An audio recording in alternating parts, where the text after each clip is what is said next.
नमस्ते सबैजनामा।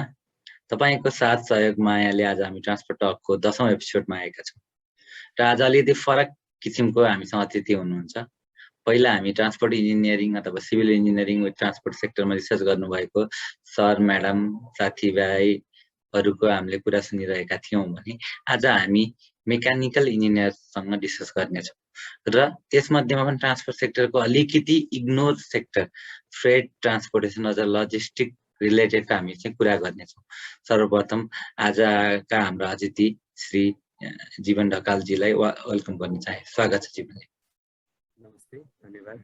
जीवन ढकाल सरको संक्षिप्त परिचय दिनुपर्दा उहाँ अघि पनि हामीले भनिहाल्यौँ पेसाले मेकानिकल इन्जिनियर रहनुभयो र उहाँले आफ्नो ब्याचलर डिग्री एनआईटी इन्डियाबाट 2008-2012 मा कम्प्लिट गर्नुभयो।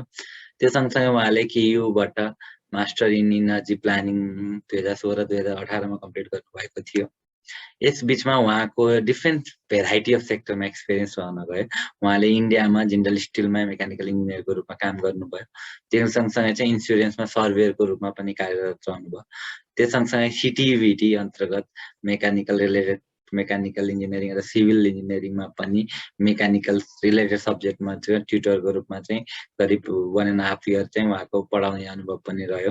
यो सँगसँगै उहाँ खानेपानीमा पनि एसोसिएट हुनुभयो र हाल उहाँको इन्गेजमेन्ट भनेको नेपाल इन्टरमोडल ट्रान्सपोर्ट डेभलपमेन्ट बोर्ड, जसलाई हामीले एनआइटिडिपी भन्छौँ, त्यसमा रहेको छ।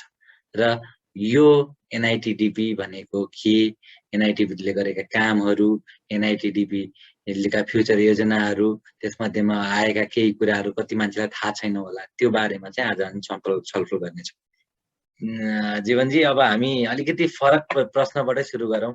सर्वप्रथम त अब धेरै जसो मान्छेहरूलाई सिभिल इन्जिनियरिङ नेपालमा सिभिल इन्जिनियरिङ बाहेक अरूको स्कोपै छैन भन्थे। अब त्यो क्रममा हजुरले अलिकति फरक नेपालमा कम ठाउँमा पढाइ हुने, जसमध्येमा कम खपत हुने पनि भनिन्छ, मेकानिकल इन्जिनियरिङ तर्फ चाहिँ हजुरको इन्ट्रेस्ट कसरी रहन गयो? सुरुमै एउटा राम्रो प्रश्न गर्नुभयो। खासमा अब इन्ट्रेस्ट भन्नाले सानैबाट मलाई मेकानिकल शब्दले नै प्रभाव पार्ने। अब धेरै थाहा नभए पनि म मेकानिकल इन्जिनियर नै बन्छु भन्ने सानोबाटै थियो। तर पछि बुझ्दै जाँदा मेकानिकल एकदम भास्ट पनि भएको। त्यसमा मलाई मनपर्ने अटोमोबाइलको सेक्टर भयो, रोबोटिक्स। अब फेरि यति धेरै सेक्टर छ कि तपाईँ जहाँ पनि जान सक्नुहुन्छ। Railway, hydro power, management, entrepreneurship सबै ठाउँमा जान मिल्ने भएको भएर प्लस त्यति बेला मलाई विदेश नै जाने इन्ट्रेस्ट थियो र बाहिरको कुरो गर्दा जर्मनीमा मेकानिकलको अब एउटा ठुलो नै हब भएको भएर त्यो पनि इच्छाले गर्दा मेकानिकल मैले पढेँ। तर अहिले आएर हेर्दा चाहिँ हाम्रो देशमै बस्न चाहने इन्जिनियरहरूको लागि इन्ट्रेस्ट मात्रै सबै कुरो रहन्छ।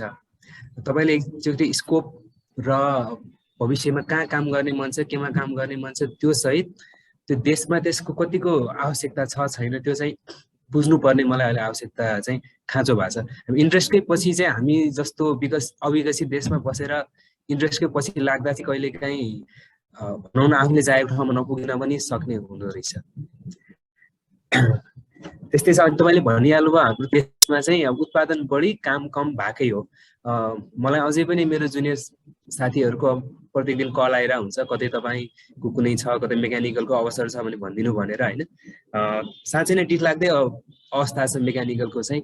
तर यो बिस्तारै देश जति विकसित हुँदै गयो मेकानिकलको चाहिँ आवश्यकता पनि बढ्ला, स्कोप पनि बढ्ला भन्ने मलाई लाग्छ। हजुर एकदमै। अब हजुरले पनि रेलवेहरूको कुरा पनि गर्नुभयो। अब बिस्तारै हामी रेलवे युगमा पनि आइरहेका छौँ होला, बिस्तारै त्योमा पनि खपत हुँदै जाला। आशा छ पक्कै पनि हजुर हामीले भने चाहिँ धेरै मान्छेलाई सेटिस्फ्याक्सन लेभल चाँडै आओस् भन्ने चाहना गरे। र अब यसै क्रममा अब आगामी पुस्तालाई पढ भन्न चाहनुहुन्छ कि नपढ भन्न चाहनुहुन्छ? यस्तो छ, अब हाम्रो अवस्था के छ भने मेरै अब साथीहरू पनि लगभग 50% मेकानिकल इन्जिनियरहरू विदेशमै गइराख्नु भएको छ।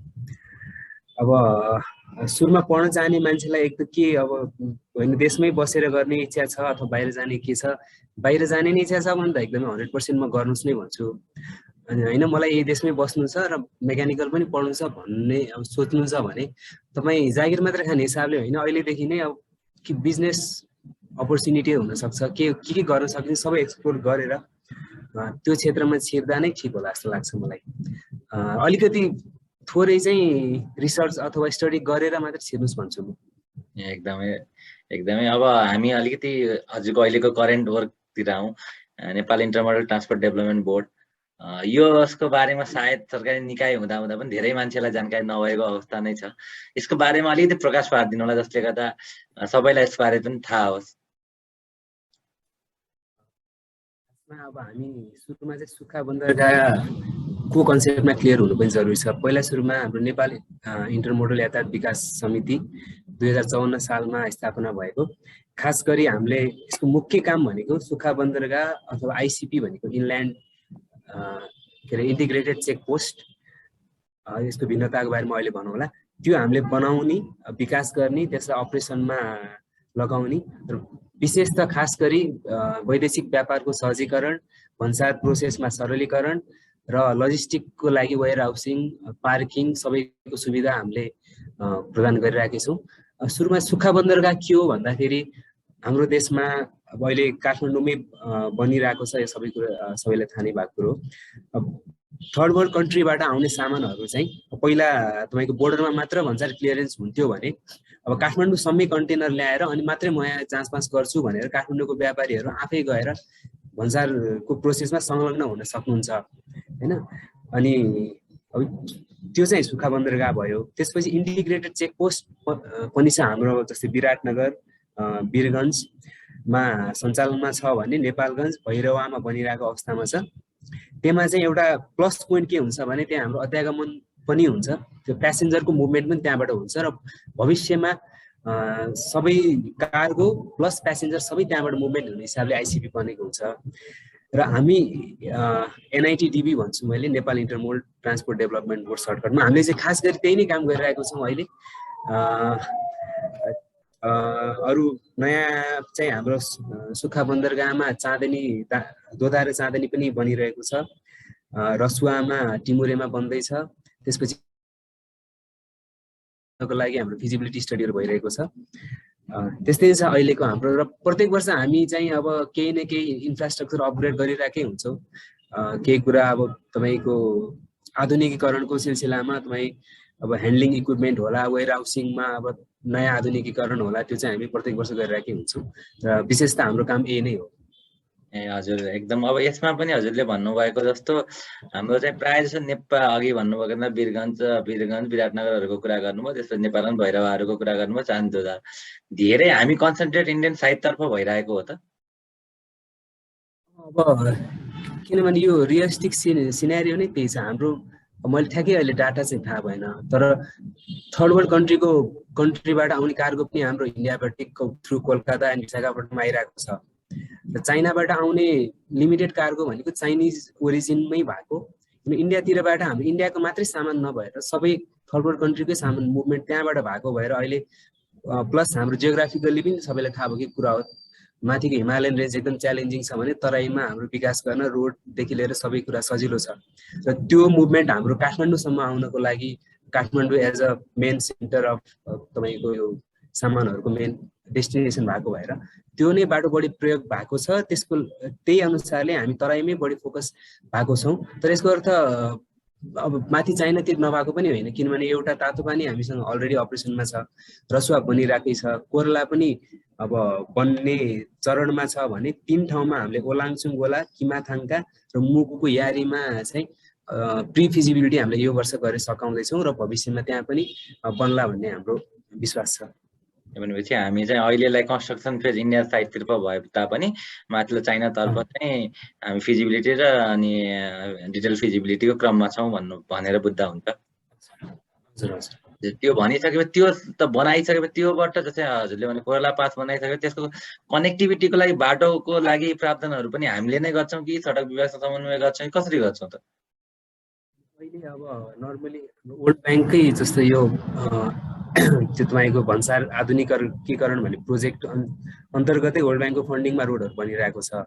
आइसिपीको पार्टहरू चाहिँ हामीलाई हेर्न दिएको छ भने अरू रोडको पार्ट चाहिँ हाम्रो उताबाटै भौतिक पूर्वाधार मन्त्रालयबाटै भइरहेको छ अहिलेसम्म चाहिँ। ए हजुर, एकदमै। अब अघि हजुरले पनि कुरा गर्नुभयो कि चोबारमा पनि ड्राइभर बनिरहेको छ, करिब करिब अन्तिम चरणमा भनेर पनि हामीले धेरै न्युजहरू सुनिरहेका छौँ।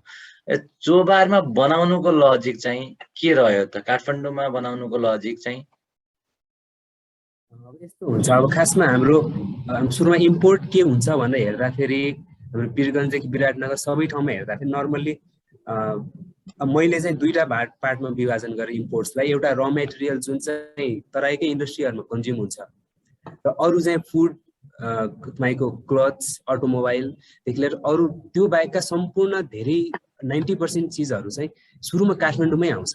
डेस्टिनेसन तपाईँको जेसुकै हेर्नुहोस्, तपाईँ हर्लिक्सदेखि लिएर एफएमसिजी प्रोडक्ट्सहरू होला होइन, गाडी होला, अनि कपडा होला, पहिला काठमाडौँमै आउँछ र सबभन्दा बढी माग पनि काठमाडौँमै छ। र पछि काठमाडौँमा आएपछि फेरि नेपालमा अनि डिस्ट्रिब्युट हुने च्यानल छ त्यसको चाहिँ। त्यो हुनाले हाम्रो स्टडी गरेर हेर्दाखेरि र मेटेरियल बाहेक धेरै जसो सामानको डेस्टिनेसन काठमाडौँमै हुने पाइयो। त्यो हिसाबले चाहिँ अब काठमाडौँको व्यापारीलाई पनि सहज होला भनेर काठमाडौँमा एउटा सुक्खा बन्दरगाह भयो भने, किनभने आफ्नो सामान आफै छुटाउन यहाँ काठमाडौँमा बसेर वीरगञ्जमा अरू कसैको माध्यमबाट छुटाउनु भन्दा आफै गएर सबै भन्सार प्रोसेस बुझेर छुटाउँदा व्यापारलाई धेरै नै राहत हुन्छ। र अरू कुराहरू सस्तो, हाम्रो ट्रान्सपोर्टेसनदेखि लिएर सबै कुराहरू सस्तो नै पर्छ भन्ने एउटा स्टडी भएरै काठमाडौँलाई चाहिँ एउटा सुक्खा बन्दरगाहको रूपमा हामीले विकास गरेको हो। हाल यसको अवस्था कति छ त? अब चाँडै सञ्चालनमा आउने भन्छौँ, अनि कुन अवस्थामा छ त यो? हाम्रो अब यो पूर्वाधारहरू हेऱ्यौँ भने हाम्रो सबै नै कम्प्लिट भइ नै सकेको हो सबै। र यसमा चाहिँ खालि यसको मोडालिटी चाहिँ अब यसमा मैले भनि नै हालेँ, हाम्रो सुक्खा बन्दरगाहमा एनआइटिडिबी मात्र एउटा बाहेक धेरै स्टेक होल्डर हुन्छ, जसमा विशेष त मुख्य भनेको भन्सार नै हो।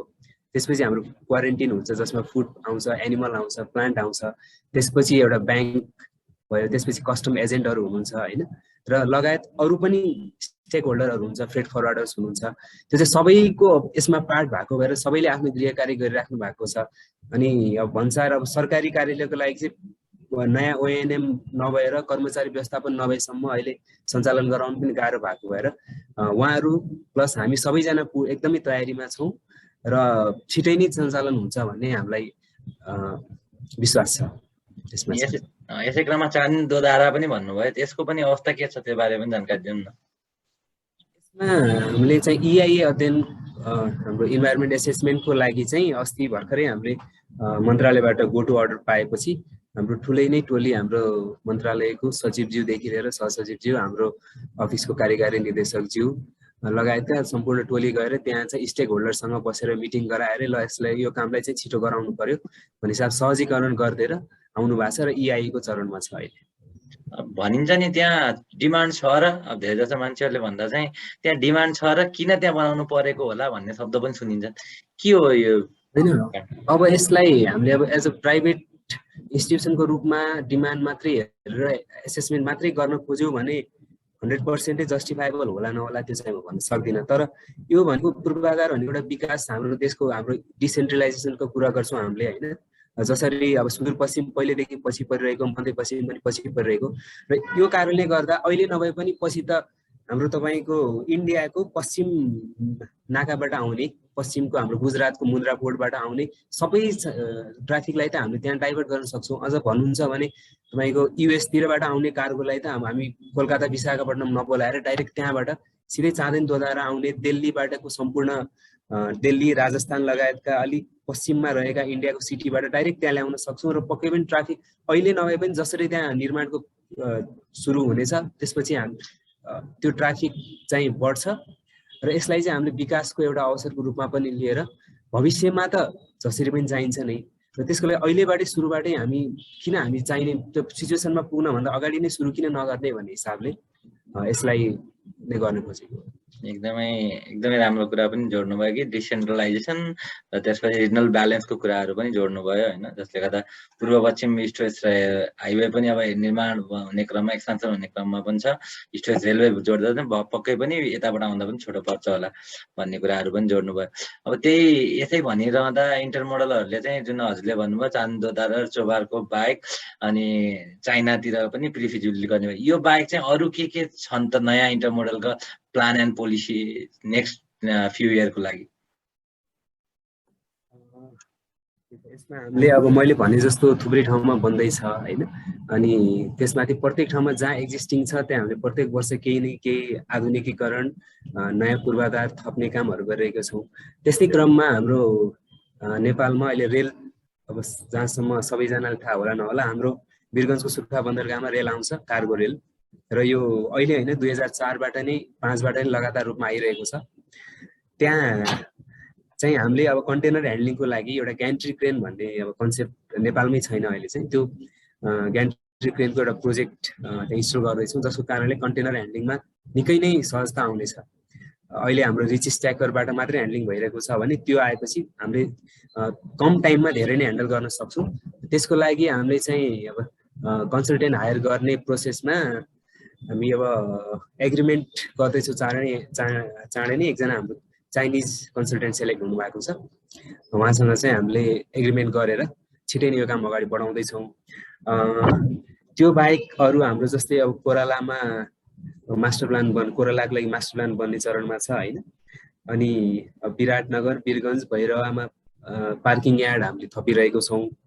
अनि त्यो मात्र नभएर अब लजिस्टिक एज अ लजिस्टिकलाई नै हामीले कसरी अब त्यो बढावा दिन सक्छौँ भन्ने हिसाबले मैले चोबारको सानो कुरो भने, चोबारमा चाहिँ हाम्रो स्ट्रक्चरले 2 भागमा डिभाइड गरिएको छ कि एउटा डोमेस्टिक छ भने एउटा इन्टरनेसनल छ। इन्टरनेसनलमा थर्ड वर्ल्ड कन्ट्रीको कन्टेनरहरू आउँछ भने डोमेस्टिकमा चाहिँ हामीले नेपालभित्रकै सामानहरू पनि अहिले अब रिङ रोड बाहिर अब त्यो टाइममा छिर्न नपाएर बाहिर ट्राफिक जाम गरिरहेको अवस्था छ भने कतिलाई वेयर हाउसिङहरूको समस्या छ, सामान राख्ने ठाउँ छैन, गाडी जुन कारणले एउटा गाडी यहाँ सामान छोडेर त्यति बेलै निस्किन पर्ने हो भने अहिले त्यो अवस्था नभएर 2-3 दिनसम्म बाहिर बस्नु परेको अवस्था छ। त्यसको लागि डोमेस्टिकमा चाहिँ हामीले नेपालभरिको सामान पनि ल्याएर चोबारको डोमेस्टिक टर्मिनलमा हामीले वेयर हाउसमा राख्न सक्छौँ चाहेको समयसम्म।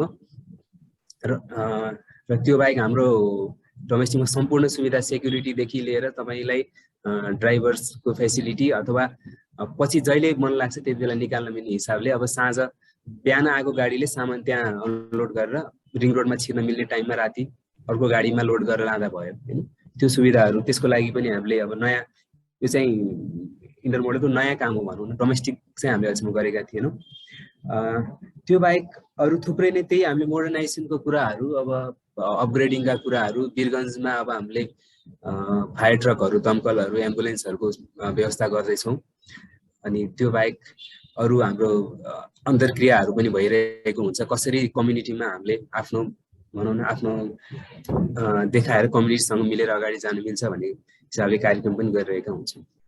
हजुर, अनि यो इन्टरमोडल एनएचडिपीले चाहिँ हाल हामीले सुनेको चाहिँ यसले अपरेसनको पार्ट चाहिँ अरूलाई दिन्छ भन्ने हो। खास अपरेसन मेकानिजम कस्तो हुन्छ?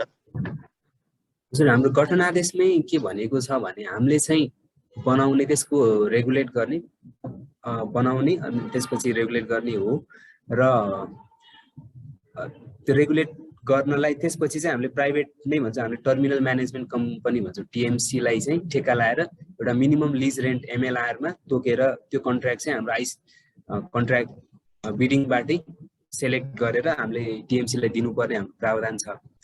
र अहिलेको अवस्थामा कतिपय ठाउँमा चाहिँ वीरगञ्जमा हामीले सुरुमा एक्चुअली कन्ट्र्याक्ट बिडिङमा चाहिँ कोही पनि सेलेक्ट सक्सेसफुल नभएको भएर त्यस अवस्थामा चाहिँ स्टप ग्यापको रूपमा हामीले पनि चलाइरहेको छौँ। काकडभित्तामा हामीले 10 वर्षसम्म आफै चलायौँ भने अस्ति पोहोर साल फागुनबाट चाहिँ फेरि नयाँ टिएमसी अहिले चलाइराख्नु भएको छ। र हाम्रो गठन आदेशले नै त्यसो भनेको भएर जहाँ चलाइरहेको छौँ स्टप ग्याप एरेन्जमेन्ट मात्रै हो। र हामीले चाहिँ खास गरी प्राइभेट सेक्टरले नै गर्नुपर्छ, प्राइभेट सेक्टरले गर्दा अझ राम्रो हुन्छ, प्राइभेट सेक्टरलाई इन्भल्भ गर्दाखेरि यो कुराहरू अझ सहज हुन्छ भन्ने हिसाबले त्यसरी व्यवस्था गरिएको छ। अनि अब यसै क्रममा टिएमसीले चाहिँ फाइदा कसरी हुन्छ त? उसले के चार्ज उठाउँछ अथवा उसले पहिला रेभिन्यू जेनेरेसनको पार्टहरू के रहन्छ त आइसिटीभित्र? यसमा के हुन्छ भने गाडी हाम्रो आइसिपी अथवा आइसिटीमा छिर्ने बित्तिकै एउटा इन्ट्री फी लाग्छ होइन। अनि त्यसपछि अब भन्सार त्यसको सामानको प्रकृति हेरेर भन्सार हुन त्यसलाई कति टाइम लाग्छ।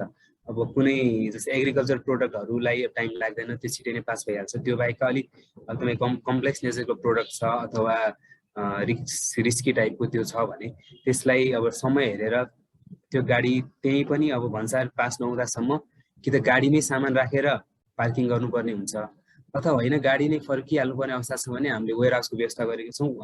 त्यो अनुसार वेयर हाउसमा हामीले सामान राख्न सक्छौँ। र मूलतः त्यसमा हाम्रो इन्ट्री फी भयो र पार्किङ चार्ज 24 घण्टाको लागि सबै गाडीलाई फ्री हुन्छ। 24 घण्टाभन्दा बढी बस्नु परेमा हामीले पार्किङ चार्ज उठाउँछौँ।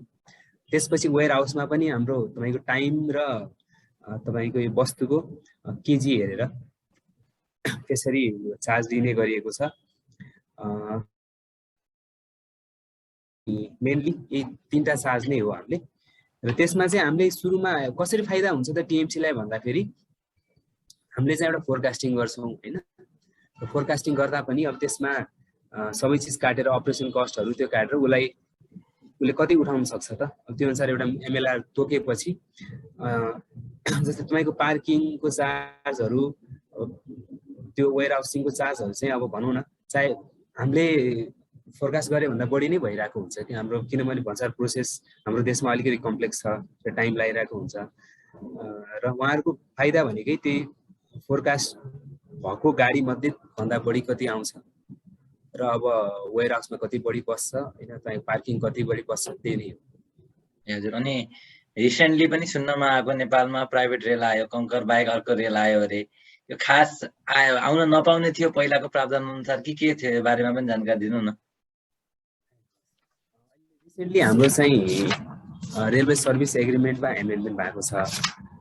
अनि त्यसमा के छ भन्दाखेरि अब चेन्जेस चाहिँ थुप्रै भएको छ। अब हामीले सुरुमा अहिले देखिसकेको एउटा चेन्ज भनेको चाहिँ प्राइभेट रेल आयो भनेर भन्नुभयो, ठिक भन्नुभयो। पहिला चाहिँ इन्डियन रेलवेको मातहतमा रहेको कङ्कर्ड, इन्डियन रेलवेकै आफ्नै सिस्टर कम्पनी हो, उसले मात्रै चलाउनु पाउने प्रावधान थियो 2004मा गरेको आरएसए एग्रिमेन्टमा।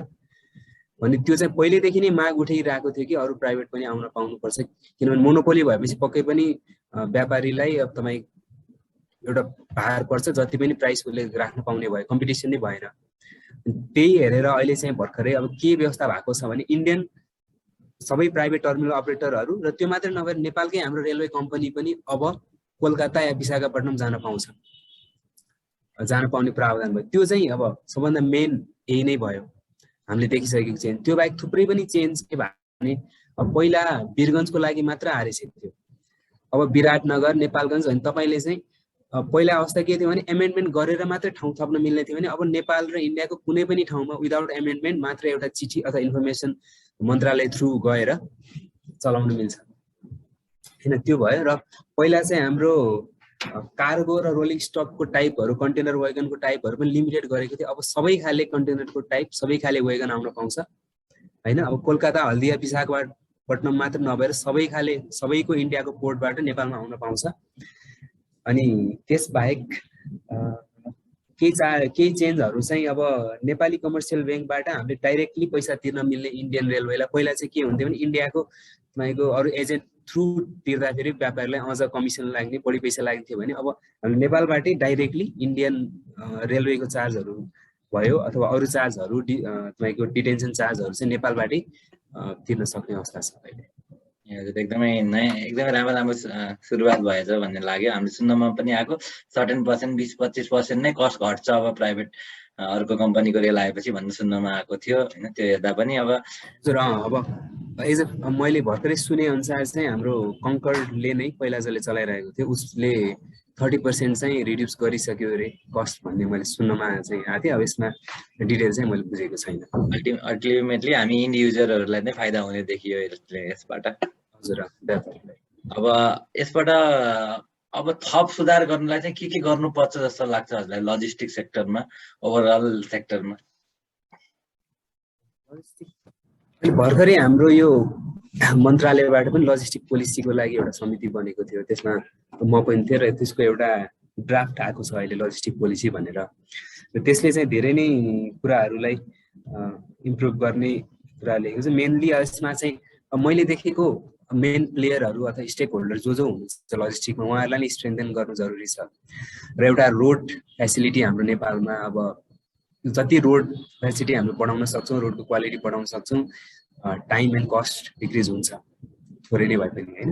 अनि त्यसपछि अब तपाईँको कम्पिटिसन ट्रान्सपोर्टमा पनि हाम्रो अब बिस्तारै कम्पिटिसनहरू गर्नु पर्यो। सरकारी पावर कम्पनीलाई पनि हामीले यसमा अब भनौँ न लगाउन सक्यौँ भने अझ इम्प्रुभ होला त्यो माथि। अनि अरू डिजिटलाइजेसनको कुराहरू भयो, सबै कुराहरू मोनिटरी ई पेमेन्टको कुराहरू पनि सुधार के अरे इम्प्लिमेन्ट भइसकेको छ। अब तपाईँको भन्सारदेखि लिएर सबै कुराहरूमा तपाईँ चाहिँ अब त्यहाँ नगएर ई पेमेन्ट थ्रु नै आफैले पैसा तिर्न सक्नुहुन्छ। र त्यो बाहेक अब लजिस्टिक पोलिसीमा अब थुप्रै प्लेयर थुप्रै नै स्टेक होल्डर भएको भएर उहाँहरूको नै अब अर्गनाइजेसनल स्ट्रेन्थिङ जरुरी छ होइन। अनि अब त्यो चाहिँ हामीले बिस्तारै यो एकैचोटि नहुने भएको भएर स्टेप बाई स्टेप थ्रु हामी अब इम्प्रुभ हुँदैछौँ, किनभने 2 वर्ष अगाडि भन्दा पनि हामी अहिले धेरै इम्प्रुभ भएको चाहिँ मलाई जस्तो लाग्छ, बिस्तारै इम्प्रुभ भइरहेकै छ जस्तो लाग्छ। हजुर एकदमै आइसिडी को बारेमा एकदमै फ्रुटफुल नलेज दिनुभयो। त्यो बाहेक अलिकति फरक किसिमबाट जानुपर्दा हजुरको मास्टरमा चाहिँ हजुरले इमिसन रिलेटेड स्टडी गर्नुभएको, त्यो बारेमा पनि किन भन्दा फ्रेट ट्रान्सपोर्टेसन ट्रकहरूको सँगसँगै चाहिँ अहिले इमिसन क्लाइमेटका कुरा धेरै सुनिन्छ, त्यो बारे पनि अलिक जानकारी दिनु हुन आग्रह गरेँ।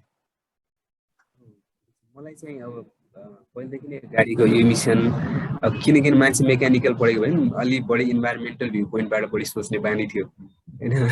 पहिले पनि मलाई सानैमा अब अरूले प्लास्टिक जलाएको देख्दा चित्त नबुझ्ने, अनि आगो त्यत्तिकै बालेर धुवा त्यो देख्दा, अनि त्यो भएर मैले चाहिँ काठमाडौँमा साँच्चैकै यो गाडीहरूले कतिको पोल्युसन गरिरहेको छ त, अब काठमाडौँमा अवस्था बिकराल नै छ, त त्यसको मेन दोष कसको हो त, गाडीको हो कि इन्डस्ट्रीहरू हो कि होइन। त्यसो गाडीले कति गरिरहेछ भने पहिलेदेखि त्यो भएको भए त्यो मैले थेसिस चाहिँ काठमाडौँमा डिजल र पेट्रोल भेहिकलहरूले कुन चाहिँ इमिसन कुन चाहिँ पोल्युटेन्टहरू कति निकालिरहेको छ भन्ने एउटा थेसिस गरेको थिएँ। त्यसमा थुप्रै कुराहरू त्योबाट देखियो। यसमा चाहिँ हामीलाई लाग्छ नि अब मोटरसाइकल त हामी खासै मोटरसाइकलको कुनै योगदान छैन जस्तो लाग्छ होला हामीलाई, तर त्यो रिसर्चले के देखायो भने हाम्रो भिओसी भनेको volatile organic compounds which is the main cause for cancer होइन, त्यसमा बाइकले मात्र काठमाडौँको भिओसीमा 73% भिओसी मोटरसाइकलले निकालिरहेको छ। भनेपछि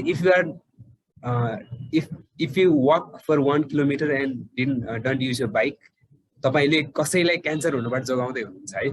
बाइक केही बेर नचलाएर हिँड्न सक्नुहुन्छ भने तपाईँ हिँड्नुहोस्, अरू पब्लिक यातायातको त अहिले कोभिडको बेला मैले प्रयोग गर्नुहोस् भन्न मिल्दैन होला, तर नर्मल अवस्थामा अब त्यही चिज चाहिँ हाम्रो भिओसी बसहरूबाट निकै नै कम, बसको कन्ट्रिब्युसन 7% भन्दा कम छ टोटल भिओसीमा काठमाडौँमा, मोटरसाइकलको 73% छ।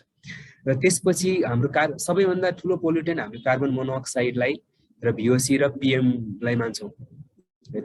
कार्बन मोनोअक्साइडमा पनि 46% कार्बन मोनोअक्साइड भेहिकुलरबाट आउने चाहिँ मोटरसाइकलको छ काठमाडौँमा, त्यसपछि 19% चाहिँ पेट्रोल कारको छ, अनि त्यसपछिको सबभन्दा ठुलो सबभन्दा हार्मफुल हामी पिएम जुन बुझ्छौँ PM 2.5 र PM 10 हुन्छ, त्यसमा चाहिँ ट्रक र तपाईँले भन्छ जस्तो फ्रेट कार्गोको चाहिँ सबभन्दा बढी कन्ट्रिब्युसन चाहिँ ट्रक र लाइट डिजल भेहिकल LDVहरूको चाहिँ पिएममा पाइयो। त्यो त्यस्तो छ। अरू चाहिँ अब थुप्रै नै हामीले त्यहाँबाट के अरे कन्क्लुजनहरू निकालेको छु। अहिले मलाई चाहिँ याद चाहिँ यति नै भयो। र मेन चाहिँ हामी मोटरसाइकलको कन्ट्रिब्युसनलाई चाहिँ हामीले बिर्सिनु हुन्न जस्तो लाग्छ यो पोल्युसनमा। र काठमाडौँलाई सुधार गर्नु छ भने हामीले चाहिँ बिस्तारै EV-तिर, भविष्य भनेको हाम्रो इलेक्ट्रिक भेहिकल नै हो, त्योतिरै जानुपर्छ जस्तो लाग्छ। इलेक्ट्रिक भेहिकलको फेरि एउटा समस्या चाहिँ लास्टमा ब्याट्री डिस्पोजल हुन्छ अरे भनिदिन्छ, त्यसको लागि चाहिँ के गर्नुपर्छ त? अहिले भने जस्तो हाम्रो 8 वर्षमा ब्याट्री पुरै कम्प्लिटली डिके हुन्छ भन्ने जस्तो होइन, खालि हाम्रो त्यो भित्रको प्याकेजिङहरू ब्याट्रीको 8 वर्षमा चाहिँ धेरै कम्पनीले क्लेम भन्छ 20% देखि 30% त्यसको पर्फर्मेन्समा चाहिँ कमी आउँछ भन्ने कुरो हो। 8 वर्षमा कम्प्लिटली सकिने पनि होइन। र त्यसपछि हामी केही सर्टेन पैसा तिरेर त्यसलाई फेरि 100% नै बनाउन सक्छौँ। र तपाईँले भने जस्तो सायद EV को पनि पछि ब्याट्रीको डिस्पोजल चाहिँ अब एउटा निकै नै अहिले चाहिँ रिसर्च योग्य विषय होला। जस्तै अब तपाईँको सोलरकै कुराहरू पनि 20 वर्षपछि हाम्रो सोलर प्यानल युज हुँदैन भने त्यसलाई हुनसक्छ EV को ब्याट्रीहरू, यसलाई चाहिँ यसलाई कसरी म्यानेज गर्न सकिन्छ भन्ने चाहिँ एउटा हाम्रो सबैको लागि एउटा नयाँ च्यालेन्ज अथवा रिसर्चको विषय नै हो। र यसमा भविष्यमा जति सुधार हुँदै जान्छ केही न केही पक्कै पनि आउला भन्ने जस्तो लाग्छ मलाई। धन्यवाद। अब अन्तिममा हामी करिब अन्तिममा आइसकेका छौँ। र हजुरलाई एज अ मेकानिकल पर्सनल विचारमा मेकानिकल इन्जिनियर भएर अहिले NITDP-मा कन्ट्रिब्युट गर्दा कस्तो अनुभव भइरहेको छ त? मलाई चाहिँ राम्रै नै लागेको छ। अब म मेरो फेरि काम चाहिँ हाम्रो जस्तो अब काठमाडौँमा हाम्रो केन्द्रीय कार्यालय छ भने हाम्रो थुप्रै ठाउँमा आइसिडी आइसिपी अब नेपालको पूर्वदेखि पश्चिम उत्तरदेखि दक्षिण भनौँ सबैतिर हाम्रो अब कार्यक्षेत्र भएको भएर नेपालभित्रै पनि घुमघाम अथवा नयाँ ठाउँहरू देख्न पाउने नयाँ परिवेशहरू बुझ्न पाउने देशको अब यो हाम्रो ट्रेडको कुराहरू पनि धेरै बुझ्न पाइयो लजिस्टिकको कुराहरू बुझ्न पाइयो होइन त्यो मलाई चाहिँ राम्रै नै लागिरहेको छ र नेपालमा अब धेरै अपर्च्युनिटी नभएको ठाउँ मेकानिकलको लागि भएको भएर अब म चाहिँ सेटिस्फाई नै छु भनौँ होइन र काम चाहिँ मलाई मेरो कामप्रति चाहिँ एकदमै I'm happy with my work. हजुरले यसो भनिरहँदा फेरि धेरै ट्राभल गर्नुपर्ने साइड अफिस नै धेरै ठाउँमा भएको हुनाले यसमा फ्यामिली लाइफलाई चाहिँ कसरी ब्यालेन्स गर्नुभएको छ त? यो चाहिँ अब तपाईँले भने जस्तो प्रब्लम चाहिँ हुन्छ होला होइन त्यसको लागि एउटा मध्यस्थ अब एउटा पोइन्ट जहाँ पनि त्यही नै हो कुनै चिजलाई अब एउटा यता जान्छ भने दुइटालाई तानेर बिचमा ल्याएर कसरी हुन्छ अब जोडाइराख्ने आफ्नो हामीले चाहिँ प्रयास गर्नुपर्छ। अब त्यो चाहिँ पर्सनल म्यानेजमेन्ट नै हो जस्तो लाग्छ है। यसमा अब सबै मान्छेले आफ्नै तरिकाले डिल गर्छन् होला। अब त्यसमा अहिलेसम्म मलाई खासै त्यस्तो प्रब्लम चाहिँ आएको छैन, तर बिस्तारै अब यो मान्छे मात्रै डुल्छ अरू कोही पनि घुम्नु पाइएन भन्ने कुरा चाहिँ कहिलेकाहीँ आउँछ परिवारमा होइन। अब बिस्तारै कोभिड कम भएसँगै अब परिवारलाई पनि टाइम दिएर त्यो चाहिँ अब गर्ने सोचिरहेकी छु। यसलाई चाहिँ अब एउटा मध्यस्थ पोइन्टमा ल्याएर नै गर्नुपर्छ जस्तो लाग्छ मलाई।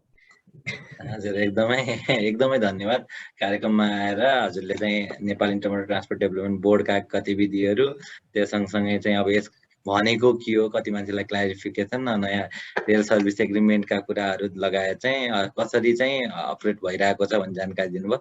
यसको लागि पुनः हजुरलाई हार्दिक धन्यवाद दिन चाहे। धेरै धेरै धन्यवाद हेमन्तजी, अब मलाई आफ्नो बोल्ने कुरा दिनुभयो। तपाईको आगामी सफल र सुखद रहोस् मेरो कामना छ। धन्यवाद।